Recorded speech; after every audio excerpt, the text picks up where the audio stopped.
ഹരി ഓം. എല്ലാവർക്കും നമസ്കാരം. കഴിഞ്ഞ വീഡിയോകളിലായിട്ട് നമ്മൾ ചർച്ച ചെയ്തുകൊണ്ടിരിക്കുന്നത് യജ്ഞത്തെക്കുറിച്ചാണ്. യജ്ഞോവൈ ശ്രേഷ്ഠതമ കർമ്മ. ഏറ്റവും ശ്രേഷ്ഠതമമായ കർമ്മമാണ് യജ്ഞം. ആ യജ്ഞം എന്ന് പറയുന്ന പദത്തിൻ്റെ ധാതുവിലേക്ക് നമ്മൾ പ്രവേശിച്ചു.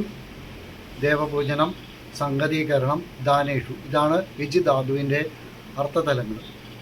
അപ്പം അതിൽ സംഗതീകരണവും ദാനവും ഏകദേശം നമ്മൾ മനസ്സിലാക്കി. ഇനി നമ്മൾ പ്രവേശിക്കേണ്ടത് ദേവപൂജനത്തിലേക്കാണ്. അവിടെ ദേവൻ അഥവാ ദേവത, അതിനെ പൂജിക്കുന്ന ദേവപൂജനം എന്താണെന്ന് മനസ്സിലാക്കേണ്ടിയിരിക്കുന്നു.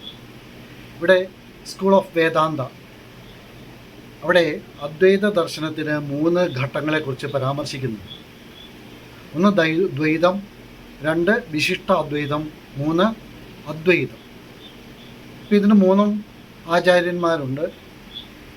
ദ്വൈതത്തിൻ്റെ ആചാര്യൻ മാധ്വാചാര്യരാണ്.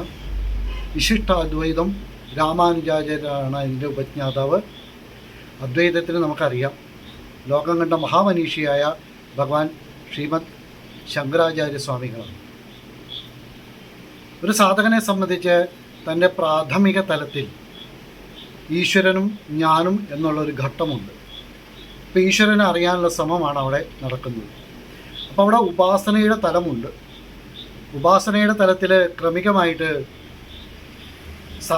ഉപാസകൻ ഉയരുമ്പോൾ, അതായത് ഉപാസനയിൽ ഉപാസ്യത്തിൻ്റെ ഗുണങ്ങൾ സാധകൻ സ്വാംശീകരിക്കാൻ തുടങ്ങുമ്പോൾ, അതായത് ഈശ്വരൻ്റെ അംശത്തിനെ ഉൾക്കൊള്ളാൻ തുടങ്ങുമ്പോൾ, ഈശ്വരൻ്റേതായിട്ടുള്ള ഗുണവിശേഷങ്ങൾ സാധകനിൽ സംഭവിക്കാൻ തുടങ്ങും. ഈശ്വരൻ്റെ അംശമാണ്. ഈശ്വരൻ അംശിയാണെങ്കിൽ ഞാൻ അംശയാണ്. അവിടെയാണ് അംശാംശി ഭാവം എന്ന് പറയുന്നത്. ഇതാണ് വിശിഷ്ടാദ്വൈതത്തിൻ്റെ തലം. ഇപ്പോൾ ഈശ്വരൻ്റേതായിട്ടുള്ള ഗുണങ്ങൾ, അവിടെയാണ് തൻ്റെ തലം മാറി വരുന്നതായിട്ട് സാധകൻ മനസ്സിലാക്കാൻ തുടങ്ങും. പ്രപഞ്ചത്തിലെ എല്ലാ വസ്തുക്കളിലും ഈശ്വരീയ ഗുണങ്ങൾ കാണാൻ തുടങ്ങും.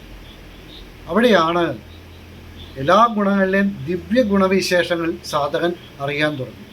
അവിടെ മനോഭാവത്തിൽ മാറ്റം വരും.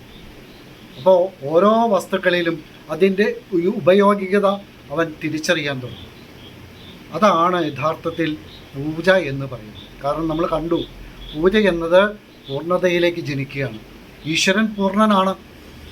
നമ്മൾ അംശം സ്വീകരിക്കുമ്പോൾ ആ പൂർണ്ണതയെ തന്നെയാണ് നമ്മൾ സ്വീകരിക്കുക.